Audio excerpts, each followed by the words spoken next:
Hello, everybody. I'm Jeff Pollard at solarpowertothepeople.org and Jeff Pollard11 on Instagram. I'm here in San Pedro, and I guess it's called the Marine Exchange, but you could also find it if you search Korean Friendship Bell, stuff like that. I am with Blake Kemp. We're going to be talking about Project Red Cell, and the theme today is security. Now, Blake, can you tell us a little bit about yourself, Project Red Cell, and tips on security? So my background is 4 active years in the Marine Corps, 2 tours in Iraq. Along with my co-founder Rojo, he was also in the military, deployed at the same time, so we had that military background. And then we eventually transitioned into private security, where we then became subject experts in structural security and teaching people, whether it was a household, school, or business, on how to upgrade their security for, at that time, a particular active shooter scenario. Oh, wow. Right. And so now we have broadened our horizon as far as what you can do to upgrade your residential security for everyday threats. Okay.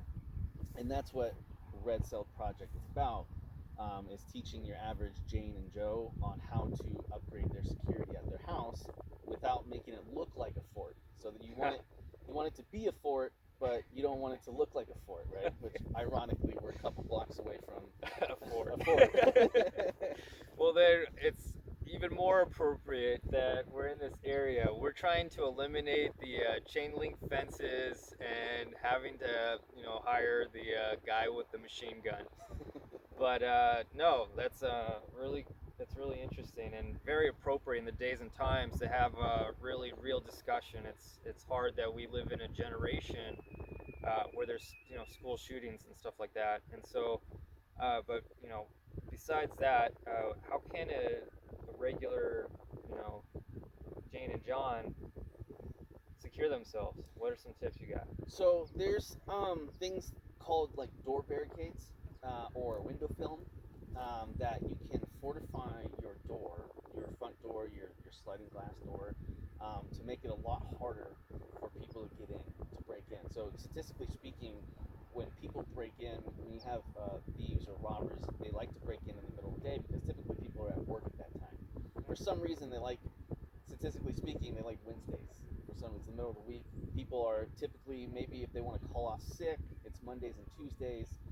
They want to leave for a long weekend, Thursday, Fridays. For some reason, so Wednesdays is the go-to for people that want to break into your house. Really interesting. Okay. Makes sense. Yeah, but obviously, it's a 7-day-a-week kind of thing for them. But for some reason, Wednesdays is the go-to. But yeah, so there's things that you can do to deter and delay someone from breaking into your house to give you enough time to get to a safe spot, like what we would call a safe room, right? Sure. Okay. Or to enough time to call the police. Because what will happen is your average, front door, 2 to 3 times, you can kick it, it'll pop open, and they're in within seconds. Right. Wow. So there's things, and it's from cheap to easy access to then your advanced, kind of more on the expensive side. Yeah. So an example you can do for like your front door is you can take your average like 1/2 inch screw that comes into the striker plate where your deadbolt kind of slides in to lock it. Okay. That's where the striker plate is. Okay. So you take that like 1/4 inch screw out and you replace it with a 3-inch screw, and that's going to fortify your front door a whole lot more. So it's going to make it a lot more harder for someone to kick it in. So it's little things like that you can do to fortify your house. It's always the thicker the better in a way. Thicker the better. Not so much whiter. Not so much whiter.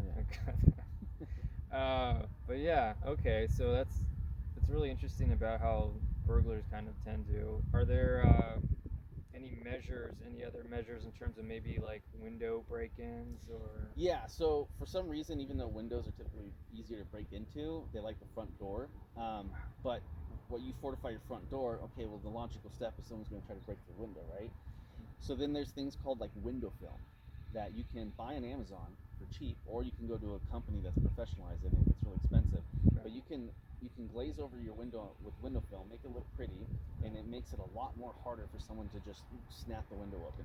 Now you're saying literally harder? Like, is it one of those where the spray, kind of like taping a window, where when you tape a window and you hit it, it doesn't allow the glass to shatter? Now, is the foam the same thing, where Correct. it's like if a bullet, heaven forbid, hits it or something, Yeah, so no it window won't, film is going to be bulletproof or bullet resistant. but just less Right, but it's going to be blunt resistant, right? blunt so resistant. blunt Okay. objects, right? Like Okay. bats, crowbars, knives, whatever.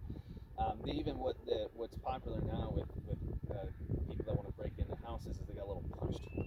So they'll put it at like if you have a sliding glass door, they'll put it at the corner of your sliding glass door and just pop it, right? And it's like a spring-loaded little spike, and it'll hit it, and the window will just fall like just shattered glass. Like it Wow. won't crackle, and sometimes it will, and they'll have to hit it down. But a lot of times it just literally just falls down like nothing, Yeah, like a it wasn't sheet. even there, right? Yeah, I don't know. So and then they just walk right in. So what the window film will do is that it'll hold the glass together, and then it takes multiple times to get in through that window, which again giving you enough time to get to a safer place, get out of the house, call the police. If you're a gun owner, go ahead and grab your gun or defensive tool, right? Yeah. Something so you're not just sitting on the couch watching TV and Yeah. someone's able to break in within seconds and you're caught by surprise. By putting these measures in, it's going to allow you to have enough time to react. Okay. That's the whole idea. And for all the aesthetic people, this foam does make it clear, so you don't get splotches. Correct. It ends up being a regular window. Right. Yeah. Okay. And if you do it right, you won't even tell. If anyone walking by won't, unless they know what they're looking for, then not even know it's on there. Interesting. Right. Okay. Then what are your thoughts on? I mean, I'm assuming you can never go wrong, but what are your thoughts on something like the door camera and stuff like that? So cameras are good. They're a good deterrent, right? I mean, they were more of a deterrent back in the day. Not so much today, because you just cover your face, and then what a lot of people do is they get a camera so they can show the police, hey, look, this guy broke into my house, and the police are like, all right, great. Do you have anything else for us? Because we can't go off with someone wearing a hoodie, right? Yeah. So what cameras are good for is not on besides being deterred. Maybe someone trying to break in for the first time and they're a little insecure about breaking into a house and see cameras like, oh, I'm going to move on. To early warning systems, right? So you have like for Ring and Nest is one of the popular ones, a couple of popular ones out there. You can actually you can customize it to where it only notifies you when someone is walking up to your front door, not like a cat or a tumbleweed. It won't alert you. It'll alert you when it's a person walking in. And so then on top of that, you can actually customize it for like Nest, for example. You can customize it to recognizing a face. So it only alerts you if it doesn't recognize the face, or vice versa. Okay. Right? So what That's that creepy. does, But cool. so what that does is it's an early warning system for you, right? You get a notification on your phone, you look at it, I don't recognize that person, they look kind of shady. I'm going to then maybe go call the police, or I'm going to go grab my gun if you're gonna, or I'm going to grab my taser, or I'm going to go to my safe room, and right? Or maybe I'm not. I'm just going to watch them on the camera to see what they're going to do, right? In combination with the door barricade device, right? Upgrade and secure your door. You're kind of safe at that point, right? Now, I'm hearing the big theme, and correct me if I'm wrong, but the big truth to this is that it's always about getting enough time to either have the professional do it, get to you, i.e., like give you enough time to get that protection weapon or call the cops, or have your counter defense ready. Is the main key. Is like all these tips that you're giving is so that you have enough time to implement a stronger defense for this and stuff. And I just find that really interesting. So we kind of talked about doors and windows. Besides them, blowing up a wall one day, is there the only thing I could really think of then is like, do you have any kind of tips on how they should have a fence?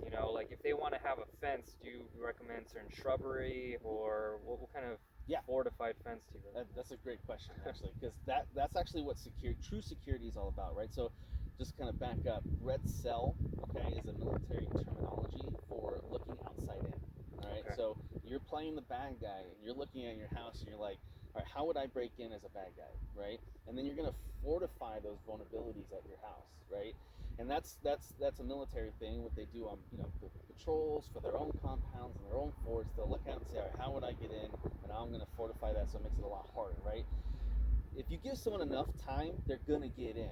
The whole idea that Red Cell is trying to promote is to make yourself such a hard target that they move on.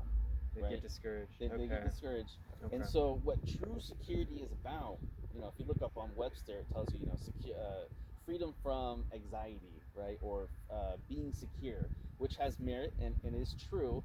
But the security we're talking about that Red Cell promotes is layers.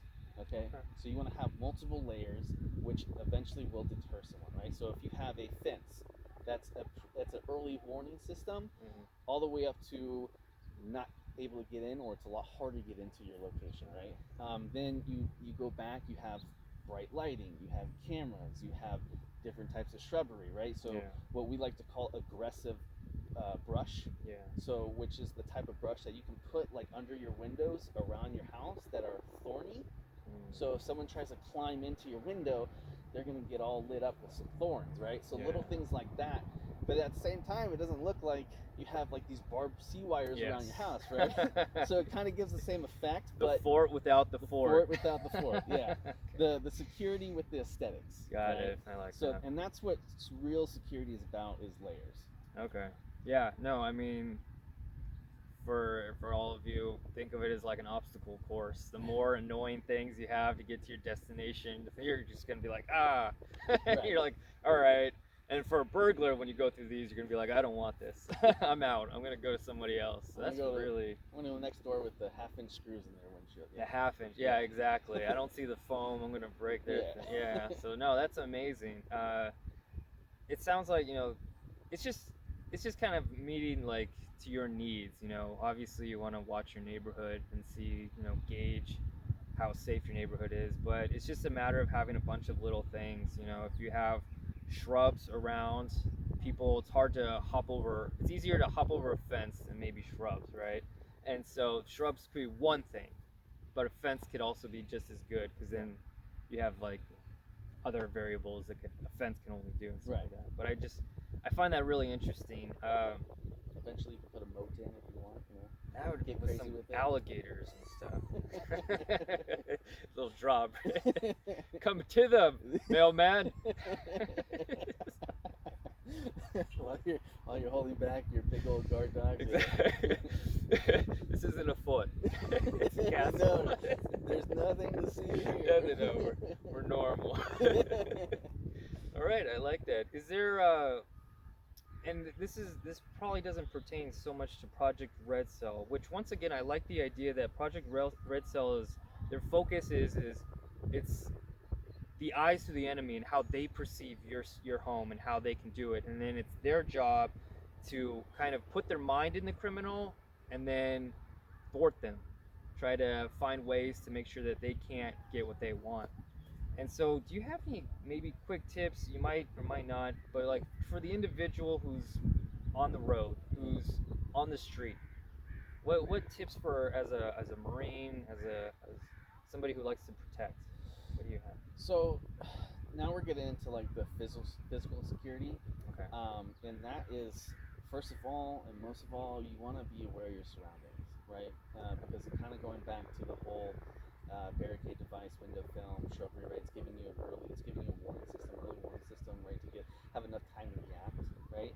So being aware of your surroundings is the same concept, right? Okay. If you're walking down the street and you see someone that looks kind of shady, and everyone knows, like the thing called intuition, right? Or the nickname, the gut feeling, right?